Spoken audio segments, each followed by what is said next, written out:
Thank you all so much for having me. Let's see here. I can do this, I promise. Give me just one second. So the title of my talk, you'll see in just a second, is As the Seasons Change, Part One. And that is a not so subtle way of me suggesting or saying there's a part two. So invite me back so I can talk again. And so what I am uh, seeing in my practice currently, and it's been, forgive all the chatter in my background here. Let me do this. Okay, can everybody see everything? Okay, perfect. Perfect, perfect, perfect. So that's just me. Welcome and thank you for being here. So I'm actually going to be talking about herbs, foods, and acupuncture for the cold and flu season. And as the seasons change, is we're in the midst of these changes. And what I have been noticing in my practice increasingly in the last I would say 2 to 3 years, our folks are having even more difficulty with seasonal transitions. And so I wanted to talk about some of those herbs and foods and acupuncture points. That I have found to be very helpful for folks during to weather these transitions. We're in one right now where it was 20 degrees and now it's 60 degrees and then it's going to be 30 degrees a little later on this evening. So I think it's really important for us to support our health as much as possible, particularly during these transitions. So, a part of my treatment approach with anyone that I'm working with, and also things that I think that are incredibly helpful for uh, assisting folks in weathering these transitions more smoothly with less incidence of illness are looking at these particular factors that impact our health, our well-being, our immune system function. Sleep is huge. There are so many wonderful things, as I'm sure you all know, that happen while we're sleeping. And so making sure that we have adequate quality as well as quantity of sleep is going to be really important. And that is generally where I'm starting with people, especially if they say, I'm not feeling quite myself. I feel like I'm coming down with something. One of the first questions I ask is, are you going to be able to rest? Of course, addressing food and diet, water quality, air quality, air filters, scented things are addressed as well. Elimination, that's important. Stress, management of chronic disease, and age. All of these are considerations that are addressed when someone is coming in and they're saying, I'm not feeling myself. I am usually fine this time of year, but I'm having a really hard time. So we're going to be looking at all of these either individually or in concert. I won't spend too much time on this therapeutic order. This is where we typically start as naturopathic doctors. We start with setting the foundation for health to exist. And so what are those things that we can do to really bolster the foundation being our body, those systems within us that naturally defend against external pathogens, naturally defend against microbes that will eventually make us ill. And as we move up in this triangle, we see that begin to layer on higher force interventions. What I will say about this is that where we begin will depend upon the overall health profile of an individual. And so meaning what are there unmanaged or poorly managed chronic diseases that we need to address? That may mean that rather than starting at tonifying systems or using natural prescriptions, we may have to work with a higher force intervention, all depending on the overall health profile of a person. So it's not always that we start at the very bottom of this pyramid. We may have to start a little bit higher and do some supportive things so that perhaps there's less reliance upon those higher force interventions. I will also say I'm not anti-medication just because I'm a naturopathic doctor and acupuncturist. I believe they work well together. I mean, can work well together. But I also believe in allowing again, depending on the overall health profile of an individual, an opportunity to use things that tend to be a little easier for the body to accept and work with. So if we can use herbs, if we can use lifestyle and dietary modifications, then I'm definitely going to see if I can start there. And if we have to increase the force, as we say, then I'm absolutely open to doing that. So during this time, we're in peak cold and flu season. And this particular year, I've had folks have a really hard time with the dramatic shifts in temperature. And the folks have been saying that they can't remember it being this dry the year before, definitely not as cold this early. And so they've been having a really hard time and struggling with cold symptoms and flu. I haven't encountered COVID in many of my patient population, in my patient population so far, but definitely colds, flu, or just not feeling well. Congestion, allergies have been high for folks as well. And can anyone identify with that? Have you been experiencing or anyone you know experiencing? Okay, yeah. And so, as I mentioned, one of the first things that I will ask is if there is an opportunity for a person to rest. I find that if we're in tune enough with our bodies, and we notice early on if we're not feeling quite right, if there's an opportunity for us to rest. Life doesn't always allow that, but if you can, then that is going to be phenomenal. And I find that that can really makes a huge impact on the duration that someone is sick, how sick they end up getting in many cases. You know, if you're run down, you're stressed, all of that is going to not be supportive of your immune system function. So if you can rest, sometimes that is one of the best things that you can do and one of the most powerful things that you can do. What I have noticed in some of these mindfulness experiences that I have gone back and watched in preparation for being here today is that there are a number of herbs that show up frequently. And I think that that is the case because they work very, very well. So some of these you're going to recognize. You're going to recognize turmeric. You're going to recognize ginger. I believe there was a guest speaker that spoke about ginger just earlier this month, as well as elderberry here, but I also have echinacea and astragalus represented here. And many of the majority of the herbs, I believe all of the herbs actually that I have on this list, in addition to these ones that I have pictured here, are all warming.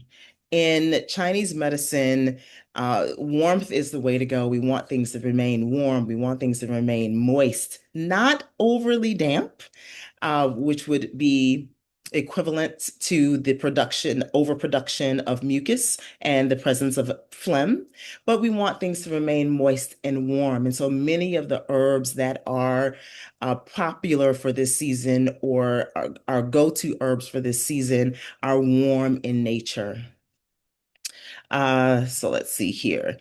So first up, Sandra berries. These are fantastic. Wu Wei Zi. I'm going to apologize now for the pronunciation of some of these herbs. But I find that many of these are incredibly helpful, particularly for this season. So what I have here, what you're seeing are some of the actions of this particular herb from a Western herbal perspective, as well as with a botanical name, and the pinyin with their actions according to traditional Chinese medicine. And so these are adaptogenic, anti-inflammatory, antimicrobial, expectorant. So this is going to be an herb that you can use alone or typically within a formula. If you want to support a cough and make it more effective. So that expectorant component of it is really going to help to thin the mucus and make your coughs more effective so that you can get that out. It also is a tonic. A chi tonic is going to be really helpful for the rundown feeling that you typically have, and will be very helpful if you aren't able to slow down very much. You're going to need something that's going to be supportive of your energy or your chi. So this is going to be helpful in that regard. Atractylodes by Jew is another herb, and these first few herbs are a com. I generally will use these in combination as um, as a preventive, as a treatment and a preventive. Um, as a treatment in the very early stages of a cold or a flu. I find that they're really very helpful in those first few days when you're just not feeling quite right. In fact, I'm drinking on a combination right now. And so in the attractor lodes is going to be helpful when you have inflammation, mucus production as a result of inflammation and irritation. It's going to dry that dampness. So that's where that is coming from. It's a sedative. So if you can rest, it's going to be helpful with that. Antibacterial, antioxidant. You will see in many of these herbs that one of the recurring properties is going to be that they are antioxidant. And so we have those are going to be helpful for immune system function and support of the immune system. So high in vitamin C, vitamin A, vitamin E, those are all going to be incredibly helpful. And so many of the herbs you will continue to see over and over again that they have that particular property. Psyllar roots or Borealis, fantastic immune modulator. And so when I'm saying an immune modulator, it can turn up your immune system, it can ramp down your immune system, depending on what is necessary. Also going to be great for when you have pain associated with having a fever. So that analgesic effect is going to be really helpful. Releasing the exterior expels dampness and again, alleviating pain from the Chinese medicine perspective. And when we're talking about releasing the exterior, you may see that term a little later on as well. We're talking about expelling pathogens before they have an opportunity to go deeper. So again, these are going to be herbs that are going to be really helpful at the early stages to prevent the progression of a deeper, longer lasting illness. Cordyceps.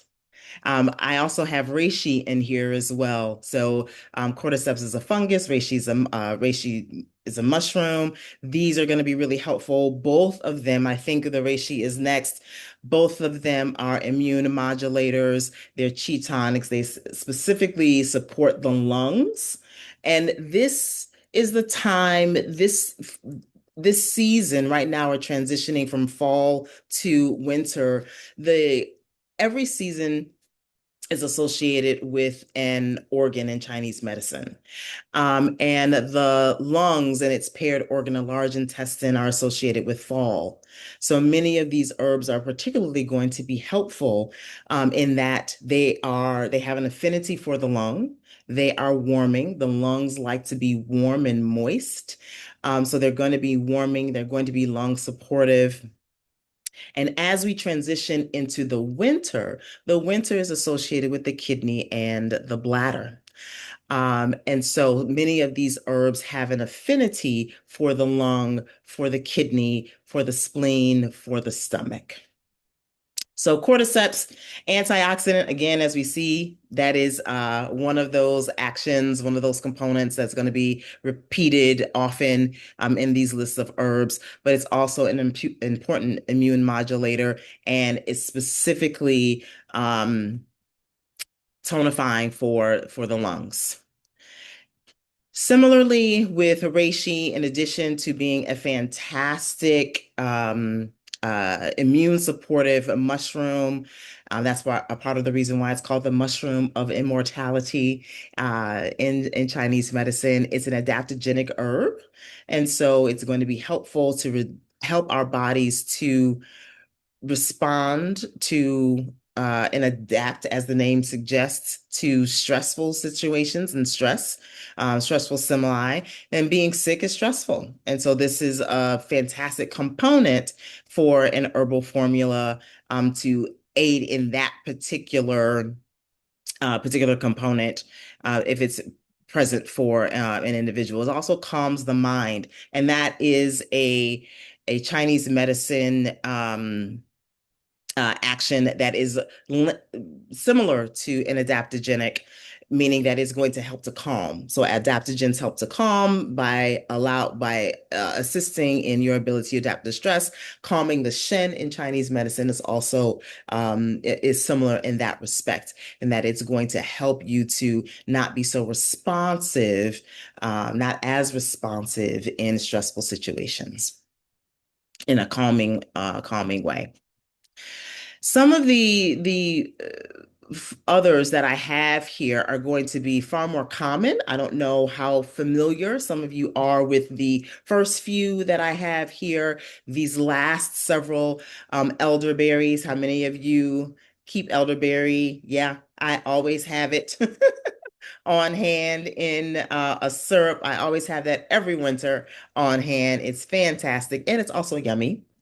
But as we see, high in antioxidants, diaphoretic, meaning it's going to help us sweat, clearing the heat. A Chinese medicine function is akin to being diaphoretic and also will be helpful in expelling phlegm. So again, making coughs, if your presenting or predominant symptom is coughing, then I think that it's important to help those coughs be more effective. So things that are going to help to thin the mucus, get it to move when you do cough, to get those things out is going to be really effective or really helpful. So I find that elderberries are fantastic, and they're also, as I mentioned before, they're tasty when made in a syrup, and so compliance is generally fairly easy. Echinacea is also one of my go-tos. And again, one of the things about echinacea specifically is that it's really helpful in the very beginning stages. So as soon as you don't feel well, this is going to be the perfect time for echinacea. And many of these herbs are used in combination. It is rare that, with the exception of my elderberry syrup, which I take and have on hand every fall and winter, many of these herbs are going to be combined based on what someone is presenting with. And so each formula that I create for someone will be tailor-made for them specifically based on the symptoms that they're experiencing. And so if we need to rest, then there may be some more calming herbs that are added in with those that are immune supportive, immune modulating, antimicrobial. So I don't want to give the impression that these are often used alone. They can be, but most often they're used in combination. Astragalus is another fantastic immune modulating herb. It's particularly supportive for the lungs. Again, this time of year is really not the greatest time of year for the lungs because it's so dry, because it's so cold. And so we become more susceptible to colds, flu, bacteria, viruses that have a that target, I guess, the lungs because they're of the dryness of this time of year. So it's really important to have those things that are going to be supportive of the lungs, moistening as well as warm. And I'm going through these quickly. I believe that you all will have access to these if you would like. I'm perfectly willing and happy to share them. So I'm going to go quickly because I have a lot of slides. Thyme, I find that this is really helpful. Particularly, I will recommend this be made as a tea alone if there is a cough that's preventing folks from sleeping. Uh, one of the things that I like about some of these later herbs is that oftentimes we have these on hand in our kitchen, and I find that that's really convenient for people. And so it is a has an affinity for the lungs. It's antispasmodic and expectorant, antitussive, so it's really going to be great for a cough. And because it's so mild and not a stimulant, it really works well for folks to drink at night. And again, this is something that I would recommend for folks to have and to make for themselves to drink in the evening before going to bed so that they can calm a cough, particularly if that cough is what's keeping them awake at night, because ultimately I want them to be able to rest. Turmeric, anti-inflammatory. So if we have those aches and pains associated with the inflammation and fever, this is going to be fantastic for that. Also supportive of the lungs. I feel like this is something that's also common in many kitchens. I like to combine turmeric, ginger, pineapple together and make it into little ice cubes. So I blend it all together. The turmeric roots, the ginger roots, and pineapple. I will blend that together and make it into little ice cubes. I may add some fresh squeezed orange juice in there as well. And I'll have those on hand and drink those during the winter and fall and winter months. I find that it's tasty, and all of those are going to be warming and help to release a lot of the phlegm that folks will experience during this time. And again, that's going to make those coughs, if you have a cough present, more effective. Um, let's see. Those I would just reconstitute with some hot water when I make those cubes, and then just drink it as a tea. Sweeten it with some honey. If you have a little bit of a irritation of the throat, that's going to be a wonderful combination. Also very yummy. So talked about ginger, again, warming, antimicrobial, antispasmodic, which is really helpful, anti-inflammatory. So all of these share a number of qualities. They're warm, they're anti-inflammatory, antimicrobial, high in antioxidants, all wonderful for this time of year. With regard to fall and winter foods, again, as I mentioned, the fall is the time of lung and large intestine. And as we are approaching the transition into winter, which the kidneys and which is associated with the kidneys and the bladder, there are certain foods that are going to be that I generally will recommend that folks either increase or incorporate into their diet in this time of year. Many of these are going to be warming, as I keep mentioning, warming, high water content foods are also important at this time of year as well. So you'll see spices and vegetables and fruits that are here that are either high water content or warming, which again is going to be supportive of the lungs. For the kidney and urinary bladder, which are associated with winter in Chinese medicine, darkly colored things. So rich, dark colored foods, vegetables, and fruits are going to be are believed to have an affinity for the kidneys and bladder in Chinese medicine. So you'll see black beans, vegetable or root vegetables, kidney beans, things that are very hearty and also higher in fiber are also going to be recommended during this time. It's not exclusive to fruits and vegetables. There are also meats as well that are warming. Lamb is warming during this time. Also pretty hearty. If any of these recommendations are you're not a part of your diet, then certainly don't eat them just because I'm saying that they're very good for you during this time of year. Make those decisions for yourself based on your dietary habits and preferences. How many of you have an acupuncturist on board as a part of your healthcare team? I would highly, okay, fantastic. I can only see a few people at a time, so I'm scrolling through to take a look. Oh, wonderful. Thank you.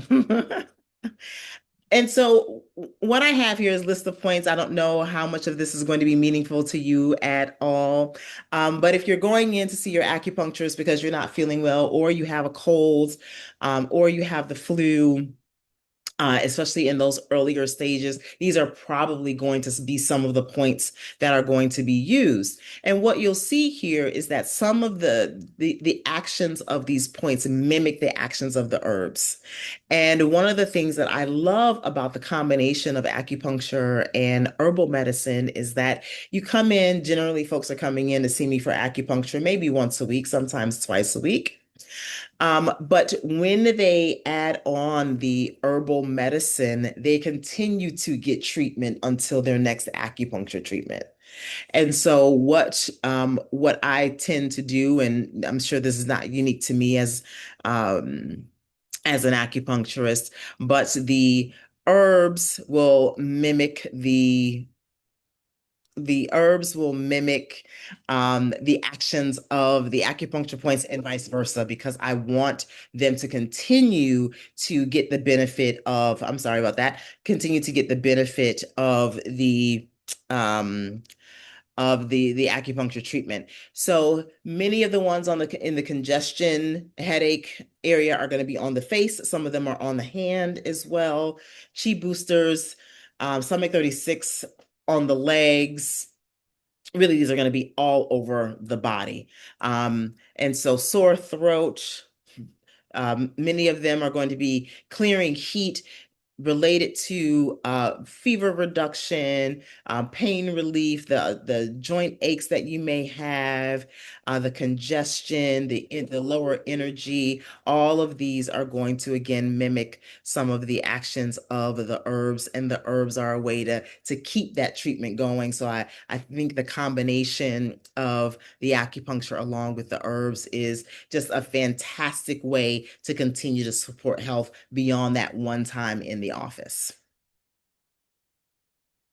Additional therapies that are helpful during this time, cupping for sore muscles, muscle tension. I also will use cupping when folks come in and they're very congested. So I'll cup over the anterior and posterior lung field. So I'll do cupping on the chest as well as on the back. And I find that that's really, really helpful for getting that phlegm moving, and again, making coughs more effective and getting it out. Moxibustion is the burning of the herb mugwort, which can also be taken internally, but I tend to use this predominantly externally. And it is a heat therapy where the herb is burned and placed over a body part using, you're either hovering over the body part, or I use a little box and I insert the moxa sticks into the box and I place it over a body part. I mean, it's this deep, penetrating warmth, and it's fantastic for pain, muscle tension, but it also is a chi tonic. And so it's fantastic for increasing and boosting energy. So those are additional therapies that will oftentimes accompany the application of the needles, and will be done in conjunction with the herbs. I have recipes here for the elderberry syrup that I like to make. And you'll see that there's some additional things that you could add into it as well, based on your preferences. And I also have a recipe here for ginger tea. This is just the plain ginger root tea that I like to make and have in my refrigerator. This is different than those ice cubes that I mentioned that I make. That's far more concentrated. This is a nice, very, very warming tea. So if you're finding that you have quite a bit of chest congestion, I really like this particular recipe for sipping throughout the day. And I've come to the end of my slides. I didn't think I was going to be able to get through all of them. Let me stop sharing my screen here and go to do we have time for questions? Let's see. Yes, there's time for questions. All right.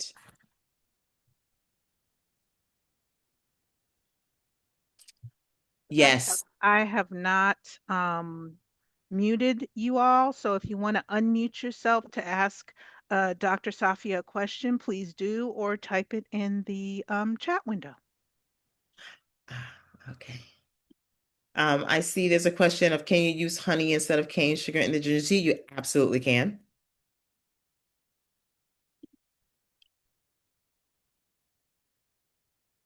A favorite sleep herb for this time of year. Insomnia is tricky. Well, if it's is this from a difficulty sleeping can, let's see. I don't have one herb. Let me say simply. That I will use for that. I will tend to use a combination. And it will depend on how the person is presenting. And so if their mind is going and that is impacting their ability to sleep, then I probably will use, and it's from it's coming from a stressful place, so they're ruminating and they can't stop thinking about the goings on of the day, or they have something coming up, then I might do mix adaptogenic herbs with um herbs that are a bit more sedative, uh, calming and or sedative. So something like a skull cap is calming, something like valerian is going to be more sedative on that spectrum of herbs that are a bit more calming. So it's not a particular herb, it's generally a combination based on how the person is presenting. If they fall asleep and can't stay asleep, that's different. If they um, have difficulty falling asleep, but when they get to sleep, they're perfectly fine, that's an indication for a different kind of herb because it's linked to a different organ in Chinese medicine. So it really requires a little bit more information. But in general, I will recommend folks with some of the more popular herbs, catnip, skullcap, valerian, lavender, those kinds of things are really helpful for calming, and can also help folks sleep. Looking through here. Natalie's brand juices. I'm not familiar with that particular brand. I would say in general, though, the concern here about it being too sugary, I tend to recommend that folks look at any added sugars and how much added sugar is in a serving. Um, 5 grams of sugar is roughly equivalent to a teaspoon.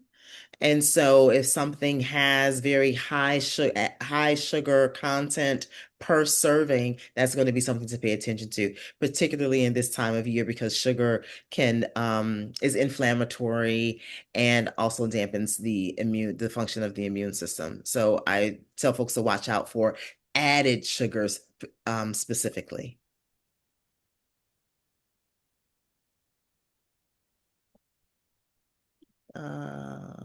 Let's see. Let me go through.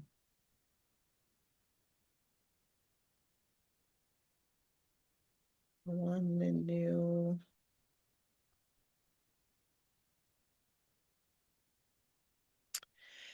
Sao Chai Hu San Juan formula good for recovery from a kind of bacteria infection. Offhand, I would have to look at the ingredients, or the components of that particular formula in order to answer that question. Offhand, I don't know what's in that particular formula, aside from Chai Hu.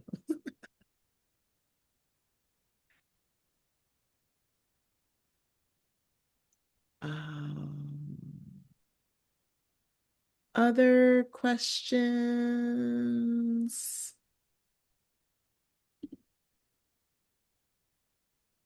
Okay.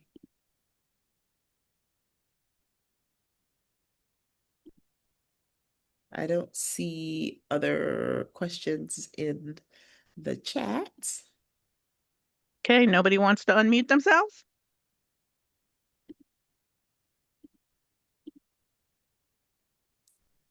and ask a question?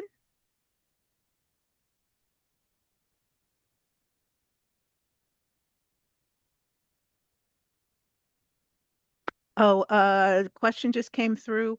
What is helpful for histamine overreactions? Oh, histamine overreactions. I like nettles. Um, Nettles, there's a combination product that I would recommend. I believe that Dr. Kogan has mentioned this, some of the things that I've seen before. DKIS is a combination of nettle, NAC, and I believe there's some bromelain in that as well. But I will often recommend nettles for folks and to just take as a tea. Um, because it is specific, it has an action of being specifically antihistamine. I too am a fan of dehist. Yes, one of my favorite. In fact, I'm late taking mine. Let me see. We have another question come in. How much time do you drink a tea or take the herb before you go to sleep? I don't know if you answered that one yet. I did not answer that yet. Okay. And so with many of the it depends on the components. And so if there are some chi tonics in there, I might have someone drink that. I will have someone drink that earlier in the day. So if they're very sensitive, and tend to have difficulty falling asleep, if their herbal formula contains lots of chi tonics or energy boosters, then I want them to drink that earlier in the day. And then maybe have a separate formula for nighttime. Okay. Well, Dr. Safia, it's been a wait, but the wait was worth it. Thank you all so much for having me here and listening. I hope it was helpful. And again, I saw your message. I'm going to send over my slides and, feel free to reach out. Okay. And so you all have Dr. Safia's website in the chat. And if you need it again, I will include it in our post event email. Dr. McCarter, once again, thank you so much for joining us today.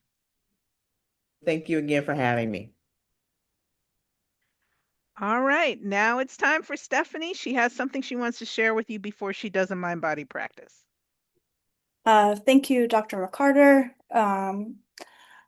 I wanted to just share a little bit more about the beating heart moment, which I know Dr. Kogan has mentioned here before. It is an exploration into the science and mysticism of health, a collaborative project by Fred Johnson and Dr. Kogan, along with different special guests that we hope to feature here at A Mindfulness Experience as well.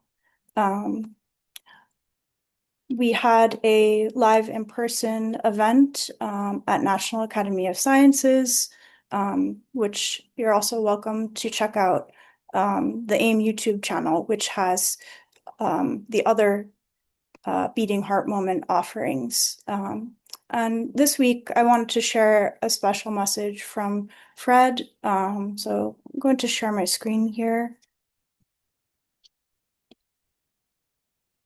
And it seems very timely in these holy holiday times and moving into a new year ahead.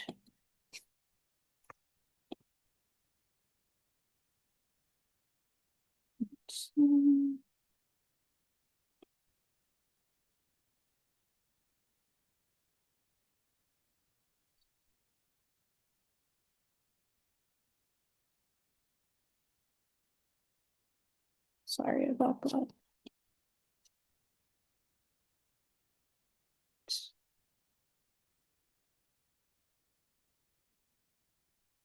Greetings, my friends. Greetings to all in our Beating Heart community. I just wanted to take a moment to share with you some thoughts. In the last couple of days, I've gotten quite a few phone calls from people who have just shared with me that they're hurting, that their hearts are hurting. And because we're engaged and embraced in a beating heart conversation, a couple of them asked me, what do I do about this feeling? And I just want to suggest that as we find ourselves in this time where in the last few days, lots of lives have been lost. There's a lot of hurt throughout the world. There's a lot of concern that we remember, that we give ourselves permission in these troubled times to recognize that the energy of how we think and the energy of that which we focus on in large part has an impact upon how we feel individually and how we feel collectively. And so from the beating heart perspective, I just want to take a few moments to ask you if you would allow me, and if it feels right for you, to just close your eyes for a moment and do what we do as we come together every week. And that is acknowledge, hear, and feel the rhythm of our beating hearts, and recognize that many, many beating hearts throughout the world right now are troubled, and that our breath is in some instances taken away, and in other instances quickened by so much of what goes on in our world. And that it's important for us to allow ourselves, regardless of what community we come from, regardless of what our philosophical ideas, regardless of what cultural background we have been brought up in, is to realize that, as we say so often, that the song of the breath is a unified song that is realized by all of humanity, by all living and created things. And so in this moment, if it feels right with your eyes closed, feel the inhalation and the exhalation of our breath together, and remember and connect ourselves to being at one in this perfect breath and heartbeat moment with all humanity, with all living things. To breathe in the frequency and vibration of the intentionality to be connected to all of humanity, to cry with and feel the pain of those who have lost family members throughout the world by acts that are done that remove a loved one, that remove a living being from this life plane. Breathe into the song of the breath and be at one with all humanity at this time where our conversations and our activities are centered around peace, are centered around family, are centered around the realization of the light of possibility. May we, as a part of this beating heart family, breathe together, breathe love into the world, breathe an acknowledgement into each of our shared breaths that we are one family, that it is the things that are different about us that make the human experience unique and beautiful, not a threat, not a fear. May we, in this perfect moment, breathe and sing the song of the breath and acknowledge that we are all joined by this divine gift, by this beautiful gift of life and living. And in this song of the breath and the feeling of the beating of our hearts, may we recommit ourselves to be on a journey to know each other, to be with each other, to discover that which can bring us closer together, to discover that which will confirm in body, mind, and spirit that this song of the breath is that which unifies us to the life, living, and existence here on this life plane. May we, in each of our songs of the breath, our shared song of the breath, allow our hearts to be illumined with the possibility of that which we can be and do for the greater good of each other, for the health, healing, wellness, and transformation of we, the human family, so that each and every one of us can feel and know that we are felt and appreciated, and we share in a unified journey of breath and heart. And in those moments where we wonder what is it that we can do, the one thing that we can do is to be in gratitude for this song of the breath and this beating heart that beats within each of us, that calls us forth into this life journey, to be committed to caring for all human life, for all living beings, for our earth, for each and every one of us, as we willingly receive this life-giving song of the breath. May we give back love, understanding, caring, and a sense of inner peace, albeit these troubled times cause us pause. May we, with every breath, embrace all living beings, know that life is precious, know that every breath is a gift, and every beat of our beating hearts is a divine gift, and that we have both an opportunity and a responsibility to embrace and love the journey of life and honor all living beings, all living creation. As we breathe in and breathe out,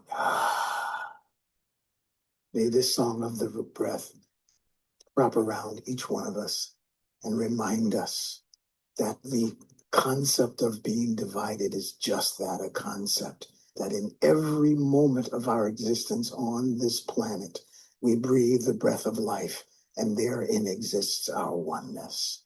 Listen to and feel the song of your breath and the rhythm of your beating heart as we move through this season in the many, many ways that we recognize and acknowledge it. And may we recommit ourselves to life and living, loving, caring, being, and do that which is for the greater good of all. Until we talk again, take care. Blessings.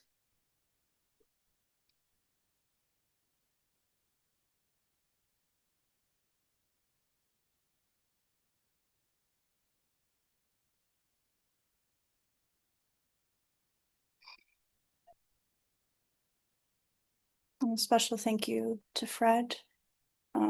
A beautiful prayer of connection and intention as we head into the new year.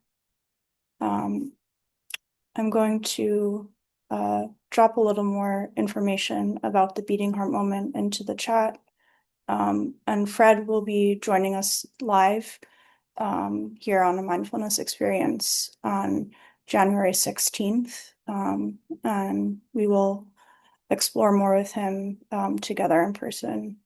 The impact of sound, vibration, the rhythm of our heartbeat, breath, and how that unites us all and acts as a force of connection and healing power. And on that note, I'm wishing you all happy, healthy holidays. And I look forward to seeing you all again in the new year. And I think can end just a few minutes early today. And we will be back here again. I believe it's January 9th. So we are off for the next 2 weeks. Just a reminder to everyone.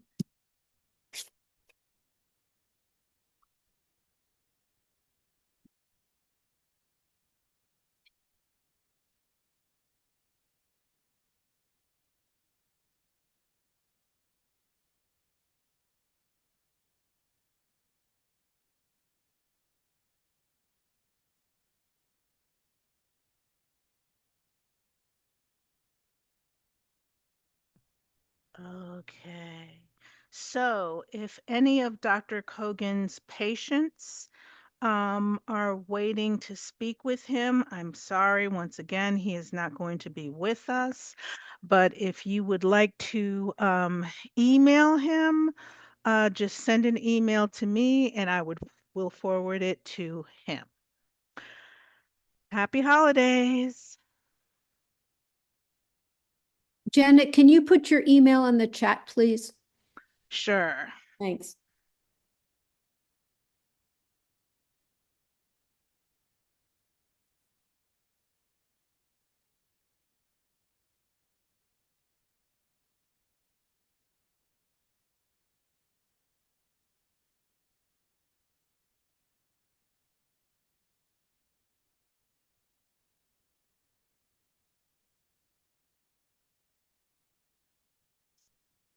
All right.